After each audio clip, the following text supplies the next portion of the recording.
நம்ம இன்றைக்கி வெண்டங்காய் புளிக்குழம்பு வைக்கிறது எப்படின்னு தான் பார்க்க போகிறோம். காரக்குழம்பு மாதிரி இல்லாமல் இது ஒரு வித்தியாசமான புளிக்குழம்பு எப்படி வைக்கிறதுன்னு பார்க்கலாம் வாங்க. வெண்டங்காயை நல்லா சுத்தமாக கழுவி எடுத்துக்கலாம். இது மாதிரி சின்ன சின்னதாக கட் பண்ணி எடுத்துக்கலாம். ஸ்டவ் ஆன் பண்ணி ஒரு கடாயை அடுப்பில் வச்சுக்கலாம். இந்த வெண்டைக்காவை இதில் சேர்த்து நல்லா வறுத்துடலாம். இது நல்லா வளவளப்பு தன்மையெல்லாம் போக வரைக்கும் நல்லா வறுத்தெடுத்தாச்சு. இது மாதிரி வறுத்தெடுத்து சமைச்சா தான் டேஸ்ட்டு சூப்பராக இருக்கும். இதை ஒரு பிளேட்டுக்கு மாற்றிடலாம்.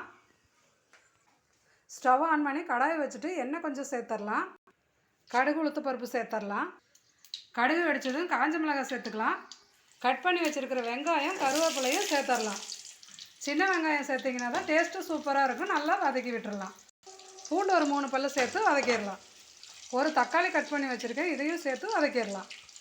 ஒரு அரை டீஸ்பூன் உப்பு சேர்த்துக்கலாம். வீட்டில் அரைச்சி வச்சுருக்கிற குழம்பு மிளகாத்தூள் 1 ஸ்பூன் சேர்த்துக்கலாம். இதை நல்லா வதக்கி விட்டுடலாம். மஞ்சள் தூள் 1/4 டீஸ்பூன் சேர்த்துக்கலாம். நம்ம வறுத்து வச்சுருக்கிற வெண்டங்காவை இதில் சேர்த்து கலந்து விட்டுடலாம். இதை நல்லா கலந்து விட்டுடலாம். தண்ணி கொஞ்சம் சேர்த்துடலாம். உப்பு தக்காளிக்கு மட்டும்தான் சேர்த்தோம். இப்போ குழம்புக்கு கொஞ்சமாக உப்பு சேர்த்துடலாம். இப்போ குழம்பு மிளகாத்தூள் இன்னொரு ஸ்பூன் சேர்த்து நல்லா கலந்து விட்டுடலாம். இப்போ இதை மூடி வச்சிடலாம். ஒரு 5 நிமிஷம் வேகட்டும். இப்போ வெண்டங்காய் பாதி வெந்துருச்சு. ஒரு நெல்லிக்காய் சைஸில் புளி எடுத்து கரைச்சி இதில் சேர்த்துடலாம்.